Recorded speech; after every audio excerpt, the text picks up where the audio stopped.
and welcome to Capacity Middle East's 2022 Subsea Middle East pre-event coverage.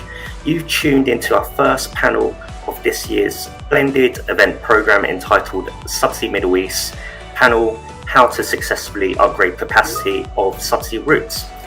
We're looking forward to seeing some of you in the Grand Hyatt in Dubai on the 28th to the 31st of March for our on-site iteration of the event, bringing Capacity Middle East in person to a wider global and international audience for the first time since 2019.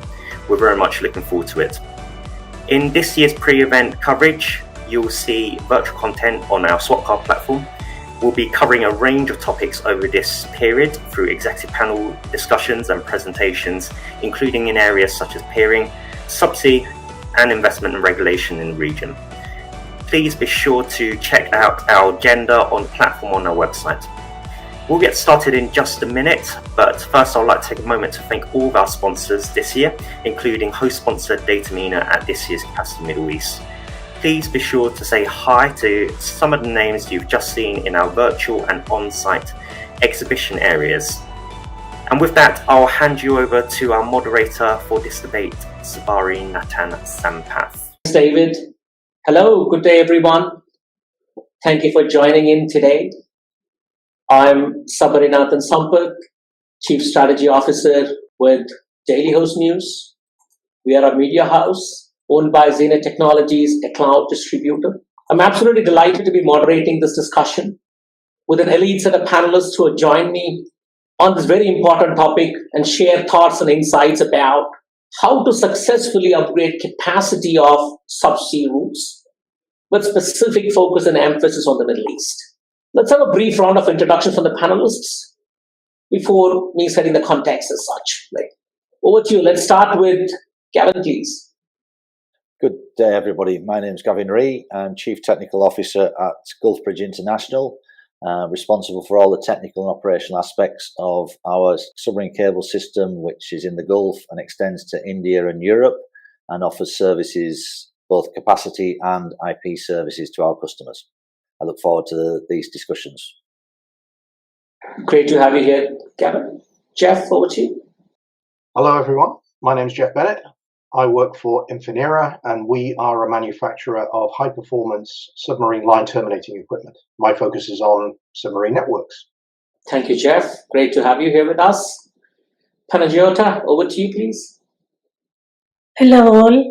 My name is Panagiota Bosdogianni. I'm the CTO for OTEGLOBE, responsible for all network-related stuff for our terrestrial network that spans 25,000 kilometers in the EMEA region, and our subsea cables. I'm responsible for planning, maintaining, operate, and delivering services over OTEGLOBE's network, which is 100% subsidiary of OTE. Great, thank you. Great to have you here with us. Sameh, over to you. Hi everyone, my name is Sameh Sobhy. I'm the Managing Director for PCCW Global, looking after Middle East, Turkey, and all Africa. I'm happy to have all of you tonight with us. Great to have you here, Sameh. Look forward to insights from you. Mohamed, over to you, please. Hello everyone, my name is Mohamed Eldahshory. I'm handling the global projects and submarine cable investment in Telecom Egypt and the planning for the operational entities outside Egypt related to Telecom Egypt infrastructure as well. Thank you. That rounds up with the introduction from the panelists. So let me set the context for the discussions. As most of you may very well be aware, technologies such as cloud computing, mobile broadband, 5G network, etc. are seeing an increased usage in everyday aspect of our business, right? And moreover, worldwide, individuals and businesses are increasingly consuming more and more digital content and services. I mean, now we are living in a fully connected digital society, which necessitates the need for very reliable connectivity. And to support this growing demand for international connectivity, it is very vital to have high quality network infrastructure. And subsea cables deployment helps to meet this demand and enable business critical services. Moreover, new technologies are being developed to improve the capacity and latency of these systems as well. And I'm very sure that there's been a lot of development of subsea cable network across the globe over the years, including the Middle East in particular, which has now become a very renowned hub for international connectivity because of its strategic geographical position. Without further ado, I'm keen to hear from the panelists on what are some of the major technological progresses that have made significant impact on the capacity and latency performance of subsea cables, and what scale of capacity we have seen over the last 20 years. Let me get started with Geoff. Would love to hear insights from you, Geoff. Yeah, I think we have to remember that there have been parallel evolutions in both cable technology and also transponder technology. So older submarine cables were designed before coherent technology was developed. In other words, they're dispersion managed cables. And that usually means they've got a higher nonlinear penalty that limits the maximum capacity and data rates. Now, cables that were designed after 2010 tend to be uncompensated cables, and they're specifically designed for coherent transponders. But a key point to remember is that once a cable's under the sea, the only thing we can change in order to upgrade capacity is the transponder technology. And it takes years to plan and deploy a new cable. Now, by following the coherent transponder evolution curve, submarine network operators can increase the economic life of their existing cables quite dramatically. Now, if I give you a comparison using transatlantic routes, because it's easier to make like-for-like comparisons, a dispersion managed cable that would have been brought into service maybe 15 to 18 years ago would have had an initial design capacity of about 800 gigabits per second per fiber pair, about 10 gigabits per second per wavelength. With a modern transponder like Infinera's i6, we can deliver over 10 terabits per second per fiber pair. So that's a 12.5 times increase. And we can support 200 gigabit wavelengths, which is about 20 times the original data rates designed in that cable. So for dispersion managed cables across the MEA region, you can expect a similar rate of capacity boost and also a dramatic increase in the per wavelength data rate. Now that's really important because the higher the data rate, the better the economics. But it's all achieved by following the transponder evolution curve. Very insightful, Geoff. I think you talked about the technology element there. Probably we'll move on to maybe Gavin, get some insights about why is it important to drive investment in this ecosystem? What is essential? Why is it essential, do you see? It's essential because, as we've seen over the life of the optical submarine cable systems, technology changed both undersea and, as Geoff mentioned, in the terminal, the transmission side. So you put a system in, and within a very short time, technology's moved on. So the next system coming along in less than 1 to 2 years now is going to have a greater capacity. So the upgrade market, with the development of the transponders by companies like Infinera, Ciena and Nokia, they've evolved and increased the capability that an existing system can be upgraded to. GBI is a system that went into service in 2011, originally designed as a 10 gig system. We're now putting on to the network channels up to 2 to 3, 400 gigabits per channel, depending on the length of the DLS. So you invest to enhance the economic value of the asset that you've put into the water. And as has been seen, when the original optical systems went in, we couldn't upgrade them, or the upgrade was limited, so you took them out of service. What we've seen with the developments from the suppliers, we can keep upgrading them, obviously not as in the big steps that we've seen in the past, but we can stretch the economic life, which is important. So you invest to generate the returns that you need to keep the system going. Gotcha. Very insightful there. Sameh, you have a point to add on top of what Geoff and Gavin mentioned? Yeah, actually, I look at it from investment perspective. So the new technology, by deploying new technology, it maximizes the return on investment of the system by extracting more capacity. An investment in a new system is critical to accommodate the surge increase in demand for data that serves all applications from cloud to content, and the needed of diversity. Each mega cable needed another another two systems to protect it as well. So new technology, of course, helping the investors to speed up the recovery of their investment. Good, absolutely. Well said. Thank you. We move on to the next question. Enterprises, large enterprises and customers, typically in the GCC countries, they're ideally positioned to benefit from some of the improved connectivity delivered by these modern subsea cables, including the technology advancements as such, right? And what are your thoughts on how it is benefiting? We'll start with Mohamed, yourself. Yes. The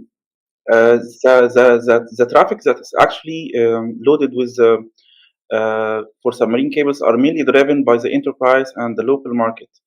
Now in the Middle East, we can see in the enterprise market, and I think also Sameh can correct me on this. So there is a big shift from the traditional MPLS networks to what we are saying SD-WANs and other type of products that are mainly depending on the international internet bandwidth. So we can see that there is a very big shift in the enterprise market because the enterprise entities believe that there will be a much more cost reduction in terms of the connectivity and accessing to different locations globally. So the next waves will be booming towards the SD-WANs and all this type of services. In addition to that, the local market, which is mainly driven by the 5G, the FTTH, and all these types of bandwidth consuming services, which is mainly depending on the video streaming, live traffic, and we can see that is rapidly increasing in the last 2 years after the COVID.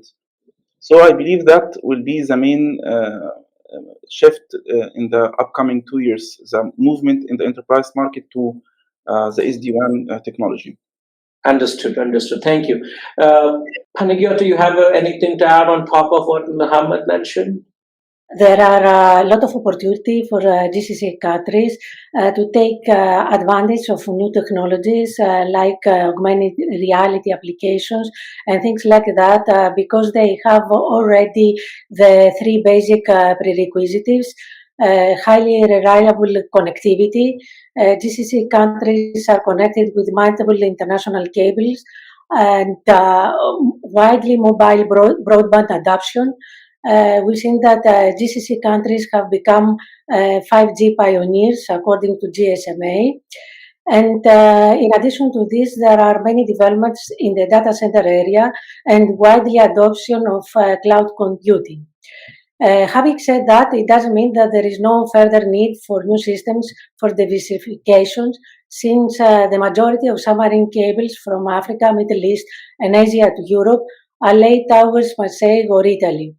Creta, on the other side, in Greece, offers a diversified gateway to Europe thanks to close and rich Athens ecosystem, which is enhanced recently with the announcement of new data center deployments of Microsoft, Amazon, and others that will improve content and cloud latency. Nice, very nice. I think there are a lot of use cases which are evolving by the day, and certainly a lot of customers and enterprises are benefiting from some of these as well. So thank you, very insightful. Thank you, Panagiota. We'll move on to the next question. How are subsea cables playing a role in the long-term economic and social development of the region? We talked about investments happening in the region to be able to increase the shelf life, etc. And how are these subsea cables playing a role, and how has Middle East and Africa region primarily evolved with time on some of these things, and how has it helped them from an economic and technology social perspective as well? We'll start with Gavin. Would you like to take a stab at that, Gavin? Yes, thank you. The Middle East, you can sort of look at it in two aspects. You can look at the Red Sea region of the Middle East, and traditionally there's been a lot of cable development that's been continuous since the days of Sameh 3 to the current systems, and then you can look up to around the Indian Ocean into the Gulf, where there was a number of cables connected into sort of the likes of Oman and UAE, with a smaller number of cables within the Gulf. A few cables went in around 2010 and provided significant interconnectivity within the Gulf, GBI being one of them, but there hasn't been much evolution and additional cables until sort of recent plans where new cables are coming into the region. But obviously those cables assisted the developments of the likes of Dubai, the UAE, Qatar, Bahrain, Kuwait, to support the industries that are evolving there, and particularly in Dubai and Qatar, the service industries that have popped up and are supporting that. And as we're now seeing the move of the data center operators into Qatar, UAE and Bahrain are following on. So both economically and socially, the region is now well interconnected, and the plans for the future are to keep that connectivity and enhance it further. And particularly things like the bringing of the data centers into region helps the development of products like gaming, where the gamers are always after low latency solutions. Absolutely. I come from the technology space, and I can really see cloud providers, for example, big companies like AWS and Microsoft, they are venturing big time into the Middle East and African region. So thank you for that insights, Gavin.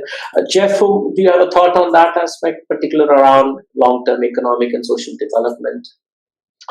Yeah, I think I always like to look at these things from a demand perspective, because that's a demand-driven market is a healthy market, and I think the demand profile in the MEA region is really interesting, because we usually talk about the hyperscale content providers or the over-the-top players driving most subsea bandwidth demand.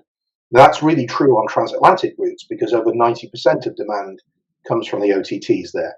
But the Europe to East Asia route is literally the opposite demand profile. It's only about 12% of demand coming from OTTs.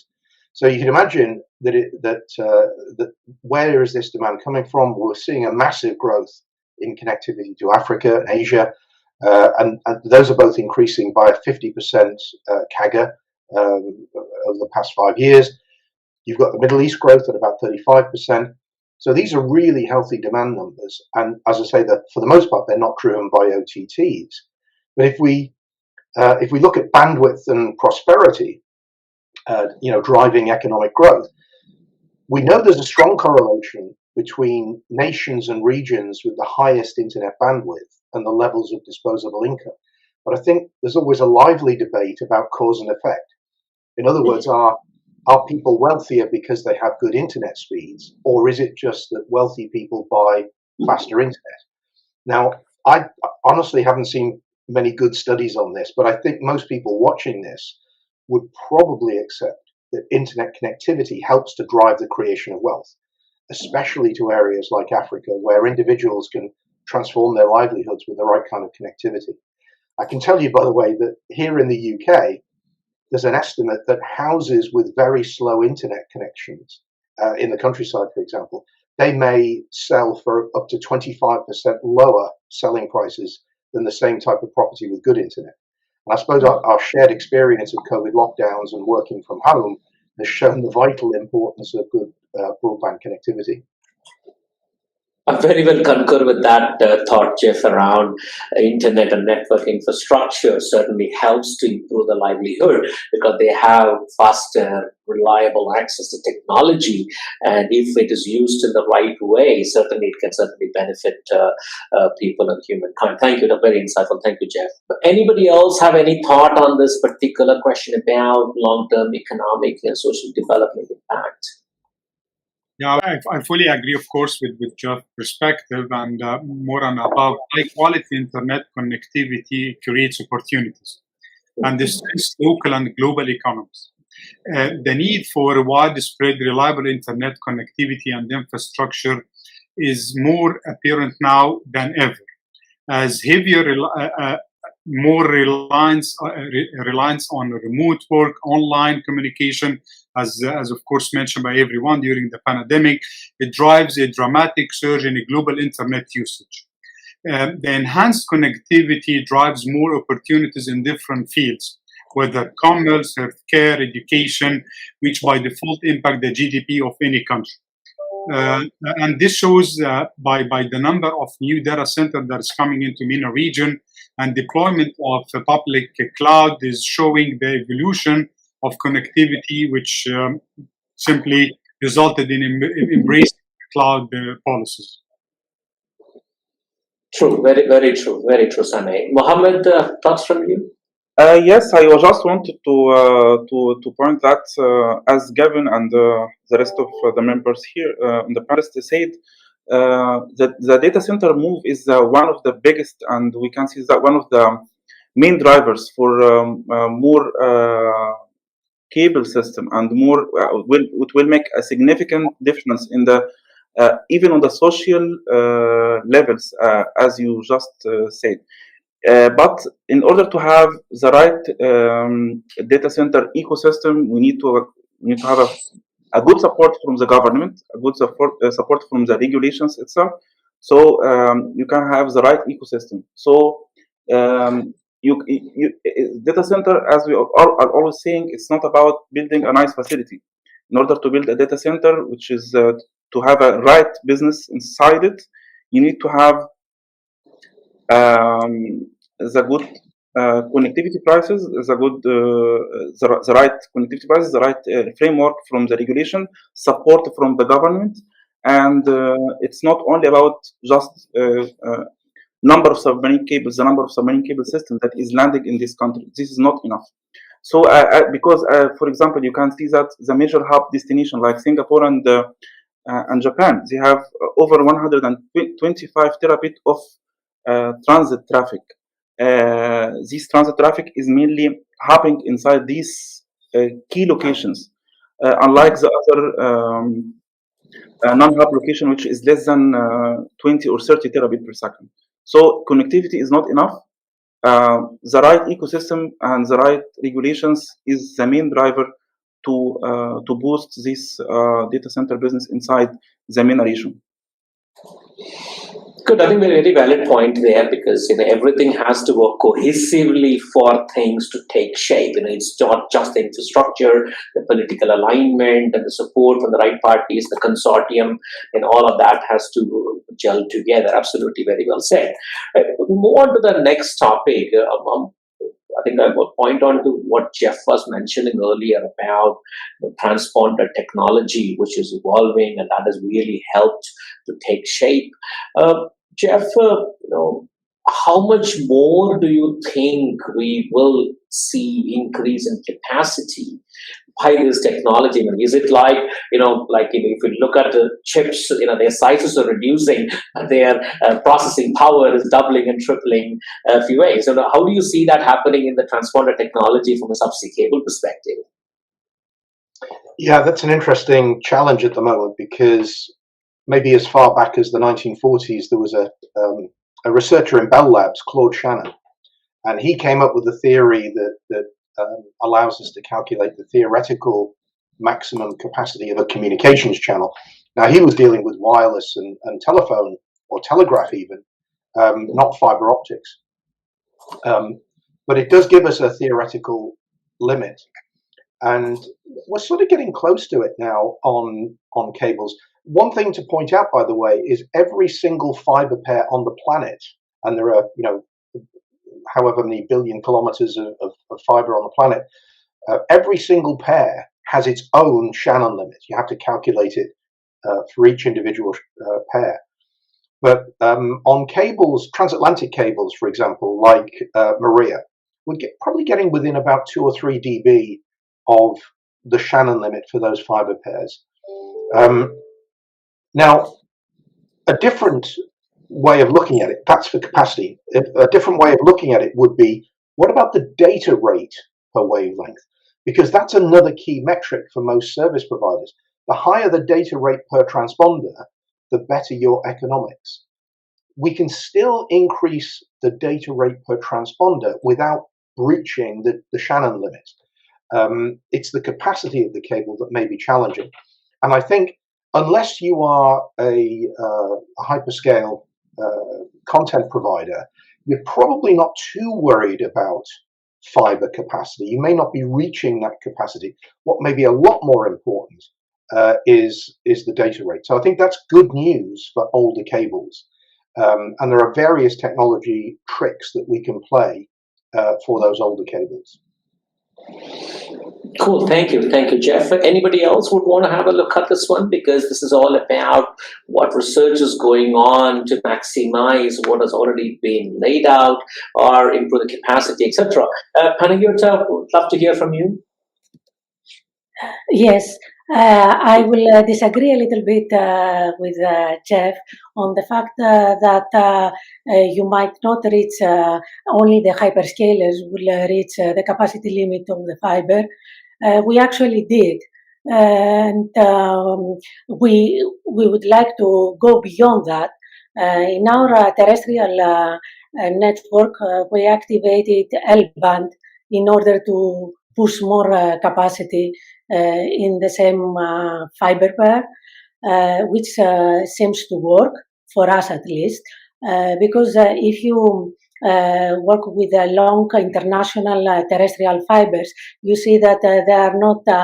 There is a high cost associated with operating them, and it's difficult to duplicate the investment in order to put more capacity in. And even in the subsea cables of ours, we have some cables privately owned between Greece and Italy that when they were laid, they had only 4 fiber pairs each. These cables are unrepeated. We used ICE4 technology, Infinera ICE4 technologies, till recently, that we could reach 10.8 terabits on the fiber. But even that capacity is not enough for us. And next month we are going to try I6 capacity, hoping to be able to lead 400 G waves and also gain more capacity along this route. So still capacity can be a limit for wholesalers in a traditional carrier market. Got you. Thank you. That's another perspective. Gavin? Thanks very much. Yeah, fully support what Panagiota's saying. The options to extend the life of an existing fibre pair, both terrestrially using the L-band, even looking at unrepeated systems. These are things that we need to stress out and make the economic benefits for our current cables. But looking to the future, we've seen the introduction of what's called SDN, which is more fibre pairs in repeated systems. That has been the focus of the industry over the last 3 or 4 years. Now we're talking up to 24 fibre pairs in a repeated cable. That has its own challenges, but that's increasing the capacity per cable to avoid, to break the challenge, not breaking Shannon, but utilising more pipes within the same cable. If we look further forward, exotic technologies like multi-mode fibres, multi-core fibres are starting to be explored for bringing, for the future systems in a few years' time. So it's trying to squeeze as much fibre pair capacity down a single cable, and the traditional suppliers, Subcom, ASN, NEC, etc., Huawei are hard at work looking at those aspects, which in conjunction with the work that Infinera and Sienna and Nokia and others are doing on the transmission line are going to continuously increase capacity. Obviously, the Shannon limit, as Geoff said, is the ultimate for within a fibre pair, but we need to expand the fibre pairs. And obviously, some suppliers about 5 years ago were looking at C and L band repeaters, which are another aspect. So there are different techniques we can use to stretch a fibre pair. Excellent, very insightful. I think we've got a wide variety of thoughts on this topic as to how to get the money for the buck, as the saying, right? So good one there. Thank you. I think we're in the interest of time, I think we should move on to the next question. One thing which strikes me all the time is that there's always this carrier-to-carrier model that exists in the subsea consortium where people work together to be able to make things happen, because there's a lot of investment needed and people with specialist skills needed. Can that be replicated in a terrestrial fiber market as well? How is that feasible? Is it realistic to expect that kind of a consortium working together? We'll probably start out with Sameh. Sameh, want to have a go with it? From my side, I always look to your questions from the business perspective or a business angle rather than technical. Okay, so of course the success of any fiber networks, either subsea or terrestrial, is depending on embracing all models that of the interest to the customers. Being carriers or equity investors, the future is more integration between subsea and the terrestrial, and for this happen, the model should be homogeneous as well. So this is from my point of view.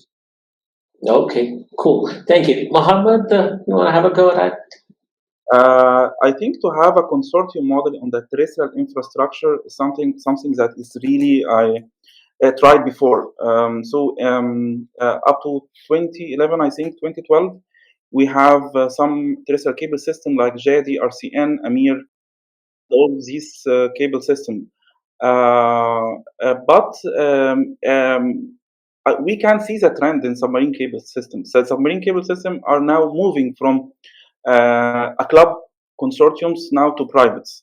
So now you can see that each cable system, each operator inside each of the new cable system has its own fiber pair. So so now it's moving on toward in point-to-point system. So I think the second wave in submarine cables will be a point-to-point dedicated cables per operator in each country.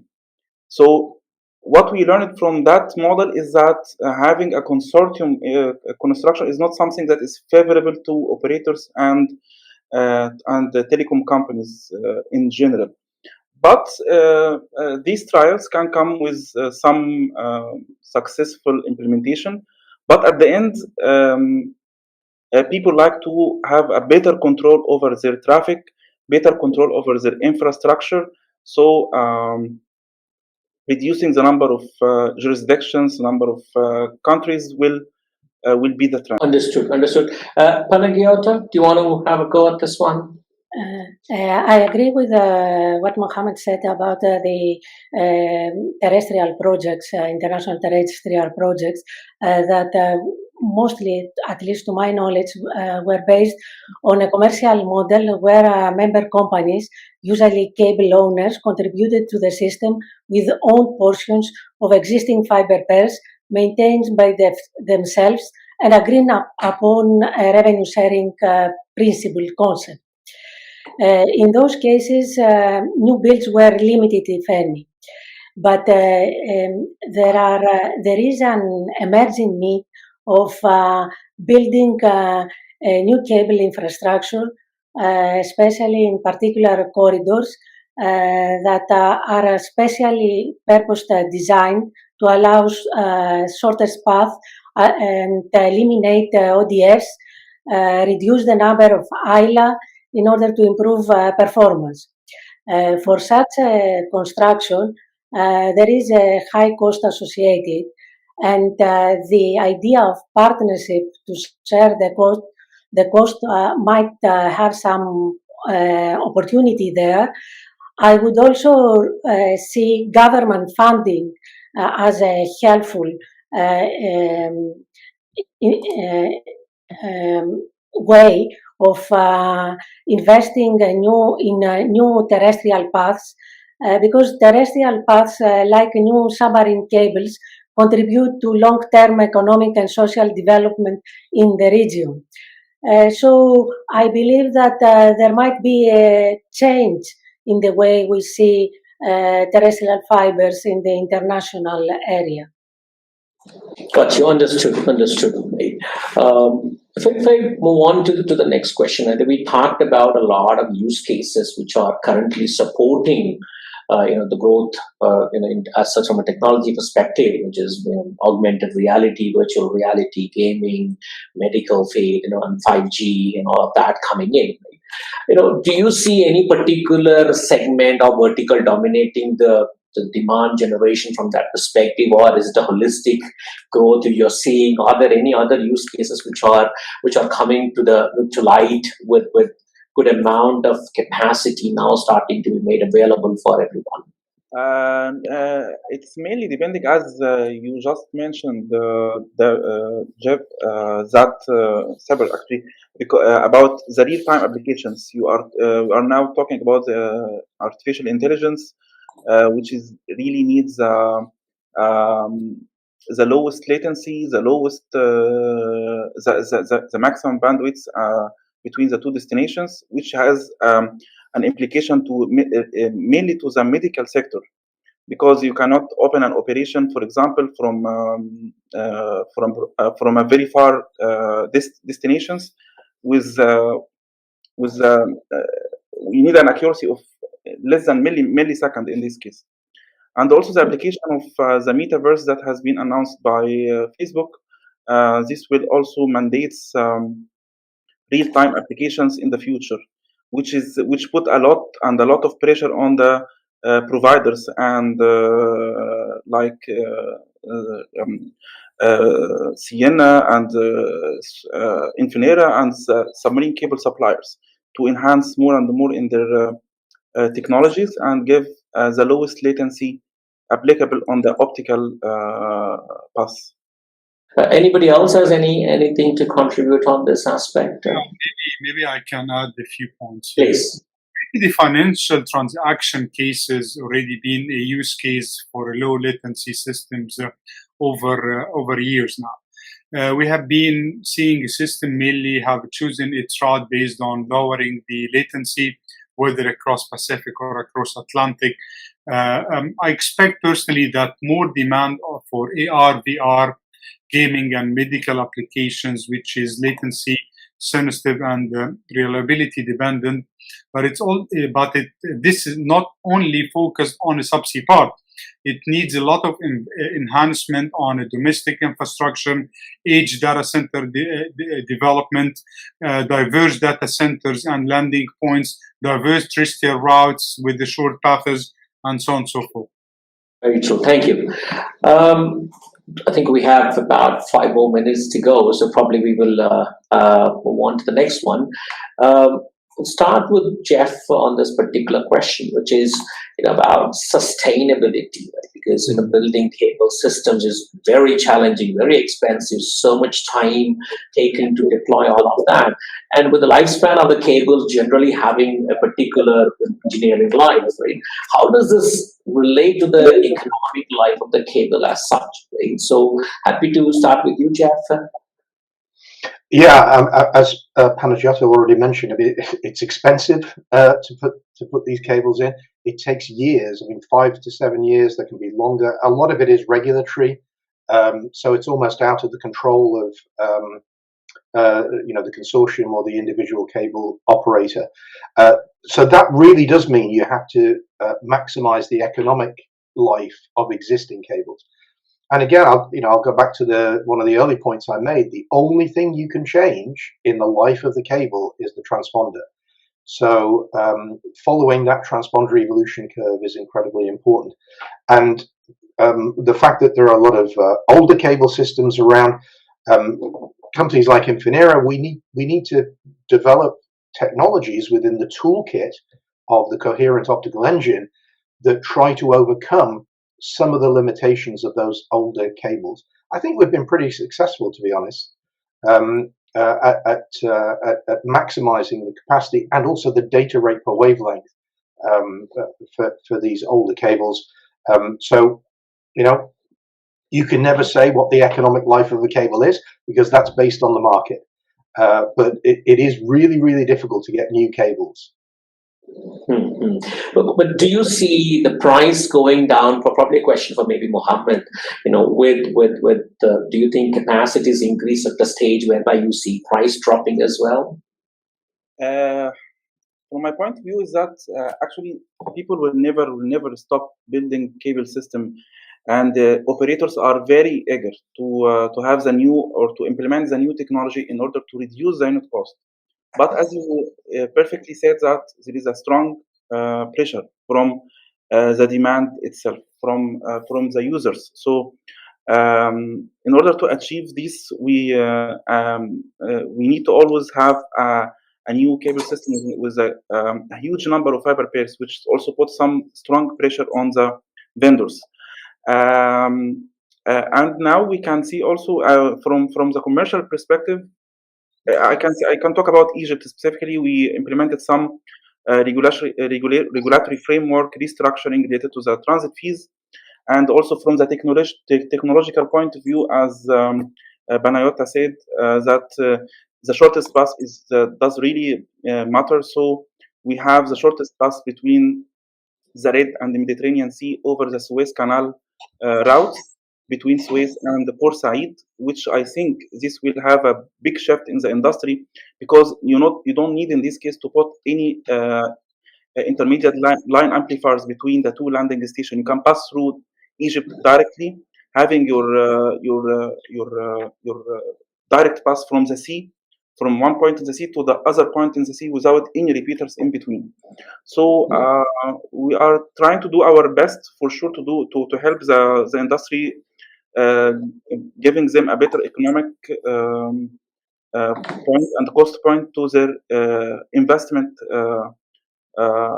in the mainly crossing Egypt part for Euro-Asia routes. Okay, cool. Thank you. In the interest of time, I probably have one last question. Maybe whoever is interested can put their hand up on this one. This is more about relating to the earlier topic about sustainability. We talked about, for example, are there possibilities of solar powered cable stations popping up, recycling cables, and anything else which has not been done before, which can be thought about as well, which may be given to us from an R&D department to look at as well. Any thoughts from anyone? Gavin, would like to have a go at it? Yeah, recycling of cables, it's something that's been the industry has been doing for a number of years. There are a number of cases where cables on their main economic routes, or the routes they're on, are not economic. So they've been retired, but the cables have been recovered and relayed elsewhere. A number of cases that around the globe. In the last sort of 10, 15 years, an industry has grown up where there are specialist companies that now go out and recover cables and recycle them. A company based in South Africa, they actually have got a facility where they take the cable back to there, and they turn the high-grade polyethylene that's in the cables into fencing for farms. They recycle the steel, the copper. So from a sustainable perspective, the people, there is an industry out there, and submarine cables has moved into that in the last 10 to 15 years. Looking at other initiatives to enhance the contribution of submarine cables from a sustainability perspective. Obviously, solar power in the right countries is an option. Obviously, each cable station location needs power, but it also needs its backup. So in time, as long as you've got the right mix and the backups, solar power and wind power are all applicable technologies that will come to support the sustainability of the systems moving forward. But it is something the industry has been working on for a number of years, particularly recycling. Okay, that's very good to know. Panagiota, we'll close with you. Yeah, have a final comment, please. Yeah. Following up to Gavin's statement, as a company, we are committed to using 100% renewable energy sources. For 2021, OTE was rated A- for the first time from the CDP. And our big goal is to achieve zero carbon footprint from our operations till 2025 and from the entire value chain until 2040. Cool, thank you. I'm afraid we've run out of time. We might need to probably 10 seconds for each one of you for closing thoughts on this one before we close, right? So we'll start with Sameh, yourself. Yeah. Any closing thoughts? How do you successfully come settling back into the topic? Yeah, please go ahead. Between Gavin, Geoff, and Panagiota, I think all of them are really technical experts. But from my side, and I think Mohamed also can agree with me, that we look into the panel from the business and commercial side. So it's good that we have the mix between the technical and the people, and also commercial and business people on this panel. Cool. All right. Thank you. Mohamed, anything you would like to add? No, I'd like to thank you so much and the panelists here for this amazing panel, and which is a great mix, as Sameh said, between the business and the technical.